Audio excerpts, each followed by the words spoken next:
I have a interested हारेम का इस episode का स्टार्ट वहीं से होता है जहां से पिछला एपिसोड खत्म हुआ था। वह इविल स्पिरिट हमारे मेन कैरेक्टर से मार खाकर पीछे चला जाता है और वहीं पर वो बंदी कहते हैं, हे यह मास्टर एक्चुअली इस इविल स्पिरिट से फाइट कर सकता है, यह कितना अमेजिंग है। वहीं पर वो कहते हैं, इसका मतलब हम बच गए। और वहीं पर एक साला लड़का तो पगला है तो हाथ में पता नहीं चल, वो कहता है हा ग्रेट।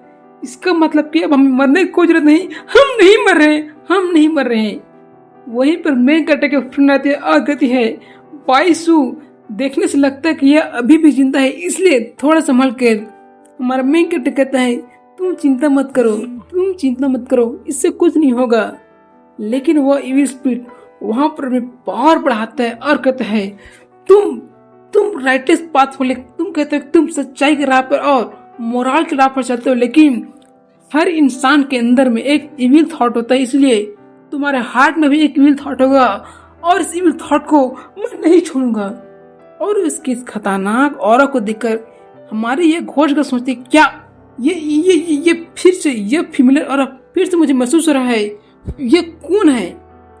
और वो कहता है, तुम क्वालिफाई नहीं करते मुझे जज करने के लिए, इसलिए गो टू हेल मास्टर।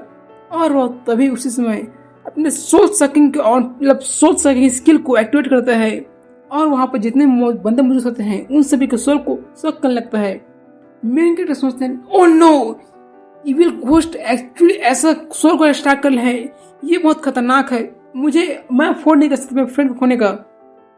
वो तभी अपने उंगली काटता है, उससे ब्लड निकलता है और अपने फ्रेंड के कपड़े फाड़ देता है वहीं पर, और उसके छाती के ऊपर मतलब गले के नीचे छाती के बीच में ही एक सील लगाता है, गले के हल्का से नीचे में सील लगा देता है। तो फिर वो स्पीड कहते हैं, तुम भागने की कोशिश मत करना, तुमने मेरे रिकॉर्डेशन के प्लान को खत्म कर रख दिया, अब तुम मरो, तुम एक्चुअल साले मरो। वो हमारे मेन कैरेक्टर पर अटैक करने के लिए आगे बढ़ता है, लेकिन हमारे मेन कैरेक्टर का मूर्ति वहीं पर एक बड़ा मूर्ति बनता है और अपने हैंड से गला दबाकर वहीं पर उसको पटक देता है और वो गल वहां से फ्री जाती है और कहती है, बाय स्वांग, मैं ठीक हूँ, मैं फाइन हूँ और तुम अपने टेक केयर करना। और हमें उसी घोस्ट दिखाया था। मेन कैरेक्टर उसके पास जाता है, इविल स्पिरिट अब तेरा खत्म होगा, टाइम आ गया है, तू खत्म का शकला का बूम बूम। वो स्पिरिट कहता है, सुपर सोल टेक्निक, तुम कौन हो और तुम्हारे पास इतना खतरनाक मास्टर टेक्निक कैसे है। मेन कैरेक्टर से कहता है, मेरी फैमिली जनरेशन टू जनरेशन इस टेक्निक की प्रैक्टिस करती थी, जनरेशन टू जनरेशन ताओइज्म की प्रैक्टिस करती थी और ये मेरे बहुत सारे स्किल में सबसे छोटे से स्किल है। और मास्टर आज तेरी सामत आ गई, तुम यहाँ पर निपटने को तैयार होगा, सकलक बूम बूम। लेकिन वहीं पर हमारी ये घोषणा थी और कहती है, बेनिफैक्टर प्लीज मर्सी दिखाइए। इस इविल के स्पिरिट के पास वही सेम फीमेल ऑरा आ रहा है, मुझे महसूस हो रहा है जो मैंने मरते समय महसूस किया था। इसका कुछ न कुछ रीजन होगा, प्लीज इसको पहले फाइंड कीजिए। मेन कैरेक्टर कहते, क्या फीमेल ऑरा स्मेल हो रहा है क्या। वो कहती, हाँ बेनिफैक्टर, हाँ जब मैं मरी थी, जब मैं डेड हुई थी तो मेरे पास सेम ऐसा ही इविल ऑरा महसूस होता, अपीयर होता, इसीलिए मैं सस्पेक्ट करती हूँ कि यह कुछ न कुछ रिलेटेड करता होगा मेरे मर्डर से, इसलिए बेनिफैक्टर कुछ कीजिए। ओ मेन कैरेक्टर वहीं पर बढ़ जाता है और कहता है, ओ आई सी, अबे इविल स्पिरिट, यहाँ पर हमारी बात तुमने पूरी तरह सुन चुके हैं, इसलिए बता मुझे सच्चाई बता, तुम्हारे ऑरा इतना अलग क्यों है, बता मुझे। वो स्पिरिट कहता है कि ब्रीथ मेरा ऑरा। मेन कैरेक्टर कहता है, अबे साले क्या तू हमें बताएगा नहीं, जोल जल्दी बोल साले, जल्दी बोल। वो इविल स्पिरिट पूरी तरह फट जाती है और कहते हैं, मास्टर आप कुछ इतना पावरफुल मैं नहीं हूँ, मैं डर नहीं करता कुछ बोलने का, बस मुझे छोड़ दीजिए। ये सिर्फ इतना है कि मेरा ये घोस्ट नहीं कुछ अलग है, कुछ डिफरेंट है, मुझे इसके बारे में कुछ नहीं पता। लेकिन वो कहती है, इम्पॉसिबल है, तुम्हारा स्मेल सेम आ रहा है, हजारों सालों पहले जो स्मेल था वो तुम्हारे पास आ रहा है। वो घोस्ट कहते, क्या हजारों साल पहले। और तभी वो बताना स्टार्ट करता है, मैं सिर्फ इतना चाहता था कि मैं रिबॉर्न होना चाहता था। हजारों सालों पहले मुझे एक अपॉर्चुनिटी मिली कि मैं रिबॉर्न हो सकूं दोबारा, अंडरवर्ल्ड में एक अपॉर्चुनिटी मिली कि मैं रिबॉर्न हो सकूं दोबारा। लेकिन वहीं पर एक मेरा रिकार्नेशन सक्सेसफुल होने वाला था, बहुत करीब पहुंच गया था। लेकिन वहीं पर एक बंदा आया और उसने मुझे स्पेल कास्ट किया मेरे ऊपर और मुझे रिकार्नेशन के सर्कल से बाहर कर दिया और मैं मजबूर हो गया, अपने एक लोनली घोस्ट बन गया।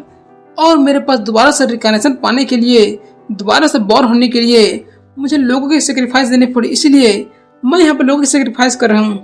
लेकिन कुछ कारण से मैं बहुत सारे पीपल के सोल को एक्सट्रैक्ट कर सकता हूँ, ऑब्जर्व कर सकता हूँ, पीपल के सोल को ऑब्जर्व कर सकता हूँ। लेकिन मैं जिसके भी सोल को ऑब्जर्व करता हूँ, मेरे बॉडी के अंदर जिस पार्ट में मैं उन सभी को ऑब्जर्व करता हूँ, कुछ मिस्टीरियस पावर की वजह से मेरे बॉडी में वह सभी सोल का पावर कुछ भी मेरे बॉडी में प्रेजेंट होता है, मेरे बॉडी में नहीं आता है। वो कहती है बेनिफैक्टर, जैसे कि आपने अपने फ्रेंड को, अपने कलीग को यहाँ पर फाउंड किया था, उसकी ओर से प्लीज आप मेरी मदद कीजिए उन सभी चीज को मिस्टीरियस सॉल्व करने के लिए। प्लीज बेनिफैक्टर, प्लीज हमारे मेन कैरेक्टर को पूरी सब्ड्यूस करती है, प्लीज हेल्प मी। मैं सस्पेक्ट करती हूँ कि इसको जिस किसी ने भी किल किया होगा उससे नहीं, मुझे भी किल किया होगा, इसलिए प्लीज बेनिफैक्टर, प्लीज आप उस पर्सन को खोजने में मदद कीजिए। प्लीज बेनिफैक्टर, प्लीज मेरी मदद कीजिए। हमारा मेन कैरेक्टर उससे सेड्यूस होता है और कहता है ठीक है मैं तुम्हारी मदद करने के लिए तैयार हूँ।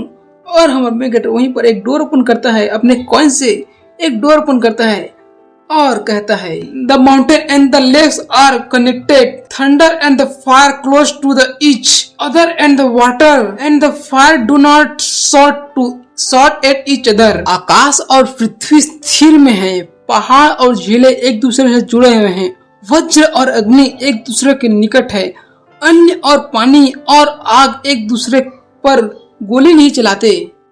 और तभी मैं दिखाया था कि एक ब्लैक पर्सन जिसकी आंखें रेड होती है, वो अपने हैंड में अपनी मुट्ठी बांधता है और हमारे मेन कैरेक्टर को अटैक करता है। लेकिन वह सिर्फ एक शीशा होता है जो वहीं पर टूट के बिखरता है। और वो कहती है बेनिफैक्टर कहाँ है, क्या आपने कुछ देखा, कुछ किया क्या, कुछ उसका अपीयरेंस कुछ क्लियर हुआ?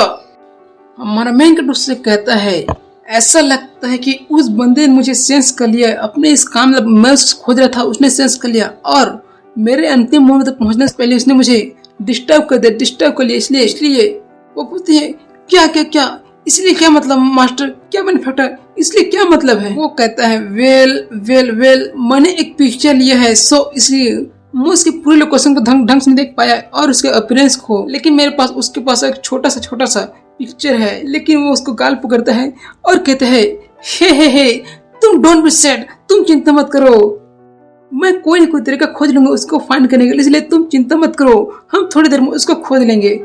और इसी के साथ हमारे ये एपिसोड यहाँ पर एंड होता है। और मैं आप सभी से माफी चाहता हूँ कि मैं कुछ दिनों से वीडियो नहीं डाल पा था, वो थोड़ा मेरा पर्सनल प्रॉब्लम था। ठीक है, अब से ये मेरा थोड़ा पर्सनल प्रॉब्लम था, इसलिए मैं वीडियो नहीं डाल पा रहा था, लेकिन आज से मैं प्रॉपर वीडियो डालना स्टार्ट कर रहा हूँ, इसलिए मुझे क्षमा कर दिया आपके इस कष्ट हुआ, इसीलिए ठीक है। इसी के साथ हम इस एपिसोड को यहाँ पर एंड करते हैं।